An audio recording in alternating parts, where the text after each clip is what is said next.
अस्सलाम वालेकुम। मुझे ये बताएं कि जैसे लोगों के नाखून ख़राब हो जाते हैं, नाखून अंगूठे के नाखून के अंदर पस डल जाती है, रेशा पड़ जाता है, तो वो उसकी क्या वजह होती है कि वो रेशा क्यों पड़ा है, तो उसको क्या एहतियात करनी चाहिए, तो उसके हवाले से ज़रा बताएं। जी, ये आम तौर पर इस वजह से होता है कि जब नाखून का कोना अंदर की तरफ बढ़ने लगता है या दबाव की वजह से जिल्द में घुस जाता है। अक्सर ये नाखून तराशने के गलत अंदाज की वजह से होता है या किसी चोट की वजह से इन्फेक्शन हो जाता है। एहतियात यह है कि नाखून हमेशा सीधे काटें, ज्यादा सख्त जूते ना पहने और अगर रेशा पड़ जाए तो फौरन साफ पानी से धोकर एंटीबायोटिक मरहम लगाएं। अगर मसला बढ़ जाए तो डॉक्टर से मशवरा लेना बहुत जरूरी है ताकि इन्फेक्शन मजीद न फैले। तो मुझे ये बताएं, जो लोग अपने नाखून सीधे नहीं काटते, वो गुलाई में काटते हैं, तो क्या उन लोगों के नाखून ज़्यादा ख़राब होते हैं या कि अपना गुलाई में काटने से भी नाखून ख़राब नहीं हो सकते? और दूसरा ये बताएं कि अगर नाखून वो सीधे काट रहे हैं, उसके सीधे काटने के बावजूद भी उनके नाखून बार बार ख़राब हो रहे हैं, तो उसकी क्या वजह हो सकती है? और अगर उनके नाखून ख़राब हो गए हैं, उसमें पस पड़ गई है, तो वो अगर अपना घर में कोई इलाज या कोई टोटका करना चाहे तो एहतियाती तदाबीर क्या होनी चाहिए?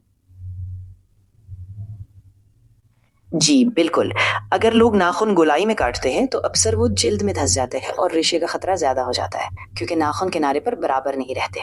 अगर सीधे काटे जाएं तो खतरा कम होता है, लेकिन फिर भी अगर बार बार खराब हो रहे हैं तो ये फंगल इन्फेक्शन या किसी जेनेटिक मसाइल की वजह से भी हो सकता है। घर में इलाज के लिए पहले तो आप अपने हाथों को अच्छी तरह साफ रखें, रोजाना नीम गर्म पानी से धोएं और किसी एंटीसेप्टिक जैसे कि मेथाइलिन ब्लू या खालिस नमक का पानी इस्तेमाल करें। अगर फिर भी फर्क ना पड़े तो डॉक्टर से मशवरा करें ताकि सही इलाज और एंटीबायोटिक्स दी जा सके।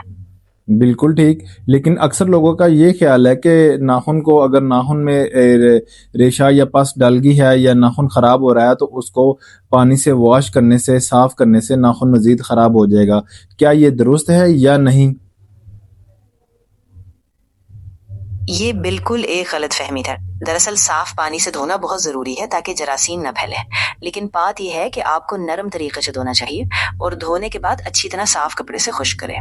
अगर आप बहुत सख्त या ज्यादा दबाव डालेंगे तो इन्फेक्शन बढ़ सकता है। लिहाजा हल्के और साफ तरीके से धोना और फिर एंटीसेप्टिक लगाना बेहतर है, लेकिन अगर इन्फेक्शन बढ़ जाए तो डॉक्टर से जरूर रुजू करें। बिल्कुल ठीक आप कह रहे हैं। तो क्या ये नाखून जो है वो अगर नाखून ख़राब हो जाए तो उन्होंने नाखून वो निकालना बेहतर है? तो एक दफ़ा अगर नाखून निकल गया है तो उसके अलावा बार दोबारा फिर ख़राब हो गया तो दोबारा इसे निकाल देना चाहिए या नहीं, या उसकी कंडीशन पर देखा जाएगा?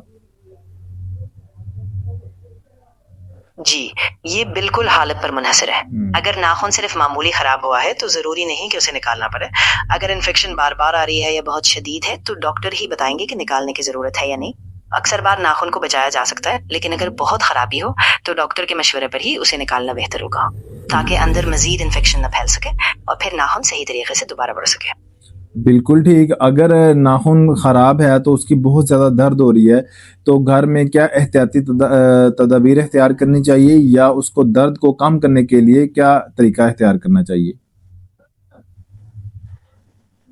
जी, अगर नाखून में बहुत ज्यादा दर्द है तो आप पहले अपने हाथ को आराम दें और उसे ज्यादा दबाव ना दें।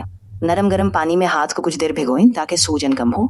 एक नरम कपड़े से साफ करें और कोई एंटी इन्फ्लेमेटरी क्रीम या एंटीसेप्टिक मरहम लगाएं। अगर दर्द बहुत बढ़ जाए तो एक हल्का दर्द कम करने वाली दवा जैसे आइबुप्रोफीन ले सकते हैं, लेकिन अगर दर्द कम ना हो या इन्फेक्शन बढ़ता जाए तो फौरी तौर पर डॉक्टर से राब्ता करें। तो आप कोई एंटी इन्फ्लेमेटरी कोई क्रीम बता सकते हैं, या एंटीसेप्टिक क्रीम के कौन सी इस्तेमाल करनी चाहिए? जी, आप आम तौर पर कोई एंटी इन्फ्लेमेटरी क्रीम जैसे कि आईएलएमएस या डेकिलोफिना जैसी क्रीम इस्तेमाल कर सकते हैं जो दर्द और सूजन कम करती है। इसी तरह एंटीसेप्टिक के लिए आप सादा सी हल्की एंटीसेप्टिक क्रीम जैसे कि सीबुरील या न्यूस्पोरीन इस्तेमाल कर सकते हैं। लेकिन हमेशा ये याद रखें कि अगर इन्फेक्शन ज्यादा हो या बहुत दर्द हो तो डॉक्टर से मशवरा करना जरूरी है ताकि सही इलाज हो सके। जी बहुत शुक्रिया।